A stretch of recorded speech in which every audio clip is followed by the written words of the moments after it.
किसानों को देखिए जमाना, काफी लोग आए हुए हैं, पैदल यात्रा है। ये मेरठ से जो है पैदल यात्रा है मुजफ्फरनगर सहारनपुर, यहाँ से पैदल लोग चल के आ रहे हैं।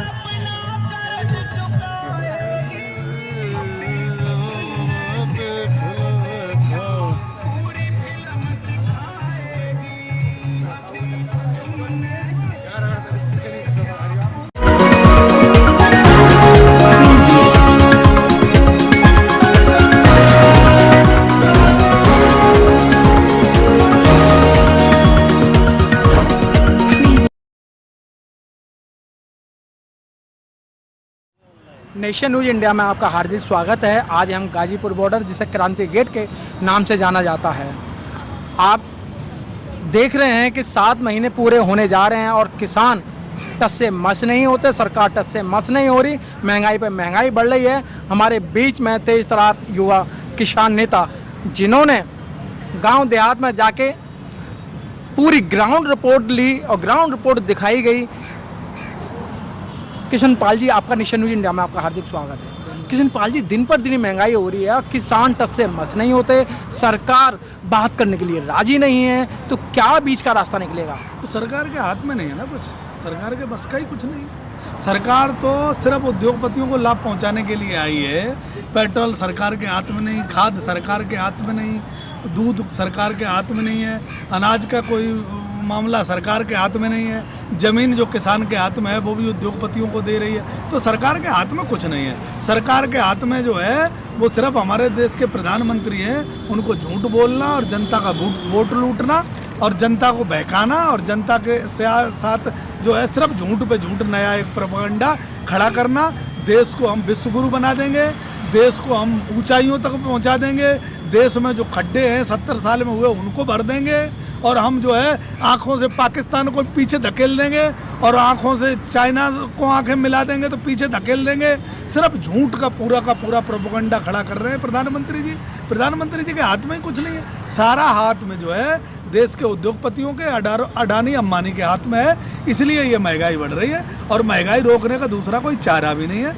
जब तक कोई किसान का बेटा, देश का जिम्मेदार आदमी, जो परिवार वाला होगा, जिसके बीवी बच्चे होंगे, वो जब तक उन गद्दी पर, उन सीटों पर नहीं बैठेगा, इस महंगाई को काबू करने वाला कोई नहीं। महीने में कई बार पेट्रोल के दाम बढ़ जाते हैं। जब हम पेट्रोल पंप पे कुछ उपभोक्ताओं से पूछते हैं तो वो ये कहते हैं, अगर राष्ट्र हित में महंगाई हो रही है तो उससे क्या फर्क पड़ता है? तुम्हें यार हमारे प्रधानमंत्री जी पे तरस खाना चाहिए ना। पेट्रोल पे सवाल करते क्यों हो? तुम्हें हिंदू मुस्लिम पर सवाल ढूंढने को नहीं मिलते? कहीं हिंदू मुस्लिम पे सवाल करो, कहीं राहुल गांधी पप्पू पे सवाल करो, कहीं देश की दूसरी चीज़ों पे सवाल करो, मुसलमानों ने कितना कोरोना फैला दिया उस पर सवाल करो। तुम पेट्रोल पे और डीजल पे और महंगाई पे, दालें और तेल और सरसों का तेल 7वां आसमान छूना है, उस पर सवाल मत करो। उस पर सवाल करोगे तो जेल चले जाओगे। तुमसे ये कहा जाएगा कि तुम देशद्रोही पत्रकार हो। तुम्हें सवाल सही करने चाहिए जो भारतीय जनता पार्टी को सूट करते हैं। अगर तुम्हें पत्रकारिता करनी है तो तुम्हें देशद्रोही अखिलेश यादव जी को घोषित कर देना चाहिए, राहुल गांधी को देशद्रोही घोषित कर देना चाहिए। तुम जब इनके लिए काम करोगे और तुम्हें अच्छे ऐड मिलेंगे और अच्छे पैसे मिलेंगे। अगर तुम ईमानदारी का खेल करोगे, तुम महंगाई पे सवाल पूछ रहे पेट्रोल क्यों महंगी हो गई, अरे हमारे प्रधानमंत्री जी कितने मजबूर हैं, सोचते भी बहुत हैं। लेकिन पेट्रोल उनके हाथ में नहीं है।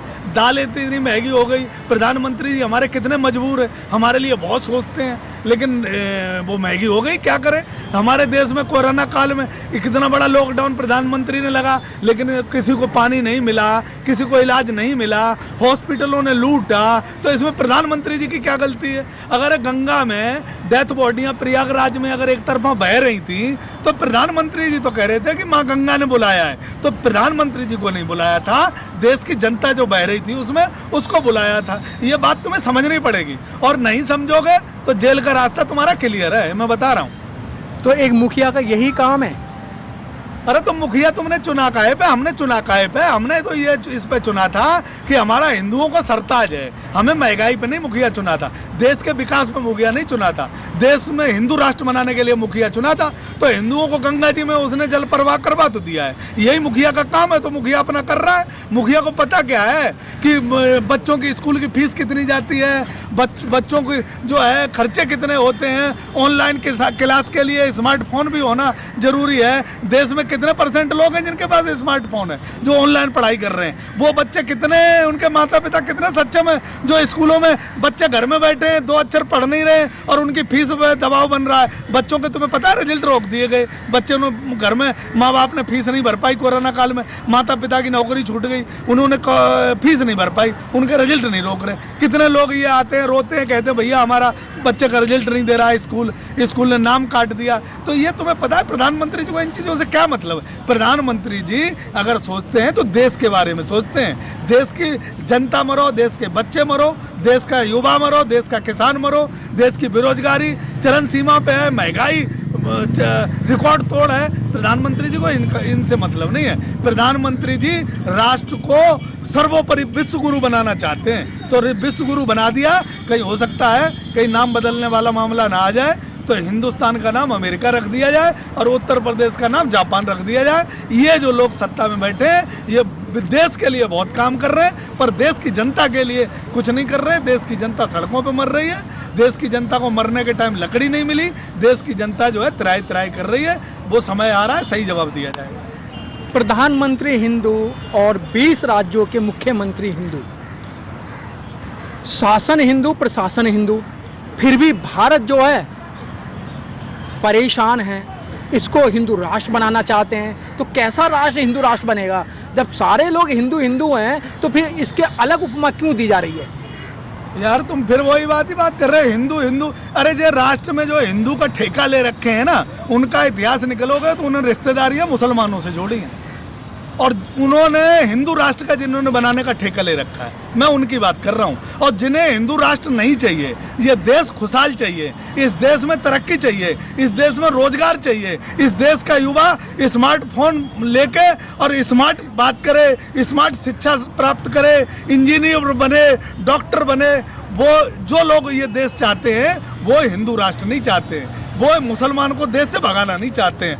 वो ये चाहते हैं कि हमारे देश में मुसलमान भी पढ़े, हमारे देश में दलित भी पढ़े, हमारे देश में जो है ओबीसी एसटी भी पढ़े। हमारे देश की खुशहाली का अगर रास्ता कहीं से निकलता है तो शिक्षा से निकलता है, और ये लोग शिक्षा नहीं देना चाहते हैं क्योंकि इन्हें बेरोजगार, अनपढ़ और बददिमाग लोग रखने जो इनके एक एक जो है भाषा पे और अमल करें, इनकी भाषा पे इनका झंडा लेके और जय माता की और भारत माता की और हिंदू राष्ट्र बनाने का संकल्प लेके अपने बीवी बच्चों को भूखा मरता छोड़ के और इनके पीछे भागे, वो लोग ये चाहते हैं, वो बनाने में ये सक्षम हो रहे हैं, वो उसे बनाने की तरफ ये जा रहे हैं और बनाने में ये कामयाब भी हो रहे हैं। लेकिन जो लोग समझते हैं वो एक मंच पर एक साथ खड़े आगे वो भारत को आगे बढ़ाना चाहते हैं, और वो इस दरिद्रता को जो हमारी इन्होंने दरिद्रता भारत को दे दी है उसको ख़त्म करना चाहते हैं। अब ये लड़ाई, सही लड़ाई जो है दैत्य और दानव की लड़ाई है, अब ये कैसे आगे बढ़ेगी, ये सब देश की जनता, जो भगवान प्रभु राम भी तो थे, भगवान श्री कृष्ण भी तो थे, उनके ऊपर भी तो संकट आए थे, उन्हें भी तो बहुत परेशान कर राक्षसों ने देश में राज्य नहीं किया, बहुत किया, लेकिन ये चल रहा है। कष्ट आते हैं, कुछ दिन के हैं, जो लोग सिर्फ अपने आप को बढ़ाना चाहते हैं, देश को नहीं बढ़ाना चाहते हैं, वो देश का नाम लेके अपनी रोजी रोटी चला रहे हैं, अपने आप को चमका रहे हैं। देश के लिए उन्होंने कुछ नहीं करा, न वो कर सकते। किशन पाल जी, अब जैसे सरकार को लग रहा है कि हम उत्तर प्रदेश के अंदर हमारी मात होगी और उत्तर प्रदेश के अंदर हम जीतेंगे नहीं। लेकिन उत्तर प्रदेश के 3 टुकड़े बनाने जा रहे हैं, 3 राज्यों में उन्हें डिवाइड करना चाह रहे हैं। फिर देखो इन्हें कुछ ना कुछ नया फार्मूला चाहिए ना। उत्तर प्रदेश का 3 टुकड़े अगर बनाना चाहते हैं तो ये 4.5 साल से कहाँ सो रहे थे, तब इन्हें याद नहीं आया। लेकिन उत्तर प्रदेश की जनता ये भली भांति जानते हैं कि उत्तर प्रदेश का कोई टुकड़ा नहीं करेंगे। ये टुकड़े के माध्यम से अपने आप को एक जो है ना जिताना चाहते हैं कि इनकी जमानतें जब्त होने वाली हैं, वो जमानतें बच जाएं। उत्तर प्रदेश की जनता भली भांति समझती है कि ये फार्मूला सिर्फ इलेक्शन में आया है और इलेक्शन तक रहेगा, उसके बाद ये कुछ नहीं रहेगा। इसलिए उत्तर प्रदेश की जनता इनके भ्रम जाल में फंसने वाली नहीं है, क्योंकि उत्तर प्रदेश की जनता ने 7 साल जो है प्रधानमंत्री जी को देख लिया और 4.5 साल योगी आदित्यनाथ जी को देख लिया। दोनों राष्ट्र विश्व गुरु बनाने वाले थे हिंदुस्तान को।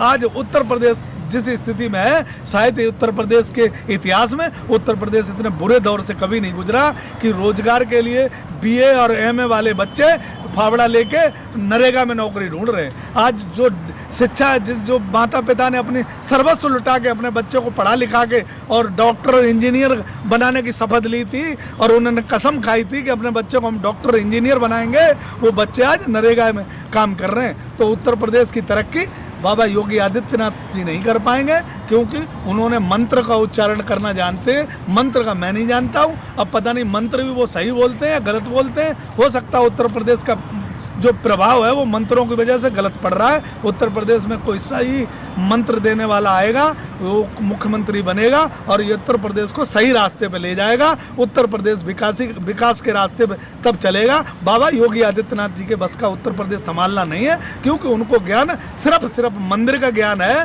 मंत्रों का ज्ञान है। जनता में रहने का और जनता को कैसे शिक्षा और दीक्षा रोजगार मिले, वो ज्ञान नहीं है। क्या किशन पाल जी, अगर योगीनाथ जी को चेंज कर दिए जाते हैं, अगर और किसी को ले आते हैं, पहली बात तो क्या आप लोग अपनी गलती नहीं महसूस कर रहे हैं? जिनको मंत्र पढ़ना चाहिए उनको मंदिर में रहना चाहिए, और जो आज पार्लियामेंट के अंदर हैं उनकी कोई पूछ नहीं है। तो आपको समझना चाहिए ना, जिनको घंटा हिलाना चाहिए वो घंटा नहीं हिला रहे, जिनको पार्लियामेंट में बैठना चाहिए वो पार्लियामेंट में नहीं बैठे हुए। यार देखो एक बात बताओ, सांपनाथ और नागनाथ में क्या फर्क है? अगर ये कोई सांपनाथ बैठे हैं और तुम फिर नागनाथ को ले आओगे तो क्या फर्क पड़ता है उससे? काम तो वही होना है ना। किशन पाल जी, उस समय तो आप लोगों ने नहीं मानी ना कांशीराम साहब की बात, जब कांशीराम साहब कहा करते थे एक तरफ सांपनाथ है एक तरफ नागनाथ है, आप जो नागनाथ की तरफ भी बह गए और सांपनाथ की तरफ भी बह गए। तो क्या हो गया? हो गई गलती यार, गलतियां होती रहती हैं। हमसे कहा गया था कि मैं बहुत गरीब माँ का बेटा हूँ, मैं ये हूँ, मैंने स्टेशन पे चाय बेची है। तो मैंने कहा यार चाय वाले को भी देख लो। भाई इतिहास हमारे देश का ये है कि गरीब मजदूर शोषित वंचित की लड़ाई लड़ने वालों ने ये देश आज़ाद कराया था, और उन लोग महापुरुषों ने इसमें जो देश में बड़े बड़े आंदोलन किए, JP आंदोलन हुआ, कितने आंदोलन हुए, वो आंदोलन से नेता निकले और नेताओं ने इतिहास रचा अपनी ज़िंदगी में, और अपने लिए कुछ नहीं किया, बहुत कुछ दिया तो देश को दिया। जैसे डॉक्टर राम मनोहर लोहिया जी थे, जन्नेश्वर मिश्र जी थे, बहुत सारे नेता थे जिनके मैं नाम गिना सकता हूँ। तो वो नेता जो है अपने लिए क्या करके गए? आज भी उनके बच्चे मैं देखता हूँ कि छोटी छोटी नौकरियां करके अपना जीवन भरण पोषण कर रहे हैं। वो भी तो चाहते तो अरबों की दौलत इकट्ठी कर सकते थे। तो मोदी क्या सर उनके औलाद उन्हें गाली नहीं बकरी होगी कि हमारे बाप भी नेता रहे, हमारे बाप ने भी समाज का काम करा, हमारे लिए क्या छोड़ गए? अरे यार गाली बकरी होगी औलाद, लेकिन मैं तुम्हारे सामने नाम ले रहा हूँ ना, इनका तो कोई नाम लेवा नहीं बतेगा, इनके पोस्टर से फोटो गायब हो जाएंगे, सर इतिहास गायब हो जाएगा। देश के अंदर ऐसा प्रधानमंत्री भी हुआ, उसने किसी की नहीं मानी, तानाशाही रवैया से अपना शासन चलाया। तो मेरे भाई हिटलर को कैसे याद किया जाता? नाम ले रहे हैं ना, तो नाम ले रहे हैं ना, तो लेकिन कैसे नाम ले रहे हैं? अभी मैं आपका सम्मान पूर्वक नाम लूं और दूसरी गाली दे के नाम लूं तो वो नाम तो एक ही है ना सर? नहीं, एक नहीं है ना, वो तुम्हारी नजर में। देखो फिर मैं वही वाली बात कह रहा हूँ, देव और दैत्य, उनमें दोनों में क्या था? यही तो था कि भाई अगर भगवान राम पूरी मर्यादा पुरुषोत्तम राम क्यों कहे गए? भगवान मर्यादा पुरुषोत्तम, कंस भी था, उसके पास भी सब कुछ था, रावण भी था, सब कुछ था, उसके सोने की लंका थी, तो वो लंका में खुश था। लेकिन राम ने अपने 14 वर्ष का वनवास कबूल किया था, उन्हें गद्दी मंजूर नहीं थी। तो भैया तो सर उनके साथ भी छल कपट हुआ, जिन्हें आप मर्यादा कह रहे हैं, कृष्ण भगवान कह रहे हैं, सर उनके साथ भी तो इसी तरीके तो भैया छल कपट हम कब बना कर रहे हैं? छल कपट हमारे साथ भी हुआ ना, हमसे भी तो यही कहा गया था, मैं तुम्हारा राष्ट्र जो है विश्व गुरु बना दूंगा, तुम्हें हम डबल आय कर दूंगा, दूंगा, हर एक 2022 तक एक एक व्यक्ति को मकान दे दूंगा, हम यहाँ 2 करोड़ रोजगार दे दूंगा। ये कहा गया था ना भाई, तो हमारे साथ भी छल हुआ ना, हम ठग गए। क्या हुआ, हम भी तो इंसान तो हैं। अब क्या गारंटी अब दोबारा नहीं ठगोगे आप जो 15 लाख की बात करी थी, अब तुम्हें 20 लाख रुपए मिलेंगे, कोई आएगा तो 20 लाख रुपए देगा। तुम यार एक बात बताओ, तुम हमसे गाल पे तमाचा मार के और ये पूछ रहे हो कि किधर लगा है। अभी तो ये मूर्खता का काम तो आप कर रहे हो ना। हमारे गाल पे तमाचा लगा, अनुभव मुझे है, तुम्हें अनुभव नहीं है, क्योंकि तुम कैमरे को उस तरफ बैठे हो, तुमने गाल में तमाचा मार दिया। अब अनुभव मुझे है, मैं अपना एक्सपीरियंस मुझे हो गया है, मुझे अनुभव हो गया, मैं अपने अनुभव के हिसाब से तुमसे बात करूंगा कि दोबारा गाल में तमाचा ना लगे। उत्तर प्रदेश की जनता के गाल में वो तमाचा लगा है कि ये उत्तर प्रदेश की जनता और देश की जनता जन्म जन्मांतर के याद रखेगी। आपस में भिड़ाना, गंगा में लाशें दे देना, मरने पे लकड़ी न मिल जाना, हॉस्पिटलों में लूट तंत्र चलाना, देश को जो है बर्बादी की तरफ ले जाना, ये क्या है? सर 8-8 किलो 10-10 किलो राशन दिया तो जा रहा है ना, आप लोगों को दिया तो जा रहा है 8-8 10-10 किलो। आपकी बिजली माफ़ हो गई, आपके जो कर्जे थे वो भी माफ़ किए जा रहे हैं। राशन के लिए तो नहीं आए थे ये कि हम तुम्हें 5 किलो गेहूं पे खरीदेंगे, ये तो इस पे तो नहीं आए थे। इन्होंने ये कहा था कि मैं रोजगार दूंगा, ये तो फ्री देना सब कुछ। राहुल गांधी ने जब ये कहा था कि हम 7,500 रुपये महीने जनता को देंगे, तब इन्हें बड़ा मिर्ची लगती थी। हमें राहुल गांधी के 7,500 रुपये बुरे लगते थे, उस टाइम हम राहुल गांधी जी को वोट नहीं दे देते। सर 7.5 में 15 लाख में फर्क है ना सर। मैं ये कह रहा हूँ 15 लाख रुपए उन्होंने ये कहा था जो विदेशों में वो ला के देंगे, हम विदेशों के लिए कहा था, तो विदेशों में माल लाएंगे तब दे देंगे। अब तो मुझे लग गया है कि लाभ नहीं पाएंगे ये, तो 7,500। सर वो तो सारा पैसा आ गया भाई। मैं ये कह रहा हूँ सारा पैसा आ नहीं गया है। सारा पैसा वहाँ अगर 50 लाख करोड़ था तो अब 1 लाख करोड़ हो गया है। वहाँ विदेशों में पैसे और जा रहे हैं, आ नहीं रहे हैं। और हमारे प्रधानमंत्री जी के आशीर्वाद से जा रहे हैं, और प्रधानमंत्री जी के आसपास बैठने वालों के ज़्यादा हैं बाहर। तो ये उन चीज़ों पे मत जाओ, इस पे जाओ कि उत्तर प्रदेश और देश को मिला क्या। उत्तर प्रदेश और देश को अगर मिला तो सिर्फ धोखा मिला, उत्तर प्रदेश और देश को मिला तो बस बदनसीबी मिली। उत्तर प्रदेश और देश को उस दिन का बड़ा दुर्भाग्य मानते हैं कि जिस दिन बूथ पे जाके और इनको जिताने की संकल्प लिया था। उत्तर प्रदेश उस दिन को याद करता है जब उत्तर प्रदेश को बर्बादी की तरफ ले जाने के लिए खुद हम लोग जिम्मेदार थे। आज हम सही रास्ते पे आ रहे हैं, और मैं बताता हूँ एक नया रास्ता आएगा जो उत्तर प्रदेश को दोबारा फिर विकास की तरफ ले जाएगा। नया रास्ता आएगा जो युवा उसके चेहरे पे फिर खुशहाली आएगी। नया रास्ता आएगा जो उत्तर प्रदेश पे गर्व होगा सभी उत्तर प्रदेश वासियों को। उत्तर प्रदेश में है क्या, मुख्यमंत्री उत्तर प्रदेश का नहीं, प्रधानमंत्री उत्तर प्रदेश से चुन के और गुजरात की बात करता है, गृह मंत्री या गुजरात की बात करता। उत्तर प्रदेश के 65 सांसद हैं, उन्होंने आप कोरोना काल में कहीं देखा तुमने सांसदों को? नहीं देखा। किसी विधायक को कोरोना काल में देखा? ऑडियो और वीडियो तो उनके जारी होते रहे कि मेरी सरकार नहीं सुन रही, मेरा कोई नहीं सुन रहा है, लेकिन किसी विधायक ने किसी को फोन करके एडमिट नहीं कराया होगा, किसी विधायक ने किसी को 2 रुपए का राशन नहीं दिया होगा, मरते हुए को रोटी नहीं दी होगी, किसी सांसद ने किसी के घर जा के हालचाल नहीं पूछा होगा। तो भैया उत्तर प्रदेश में सत्ता में बैठे लोग ये सत्ता भोगी लोग हैं, ये सत्ता में आना चाहते थे और सत्ता में आने के बाद हिंदुस्तान को लूटना चाहते थे। लूट के उन्होंने अपने खजाने भर लिए और देश को उनको कोई लेना देना नहीं। देश में बाढ़ में जाए उनका काम बनता और देश बाढ़ में जाए जनता। ठीक है sir. Press the bell icon on the YouTube app and never miss another update.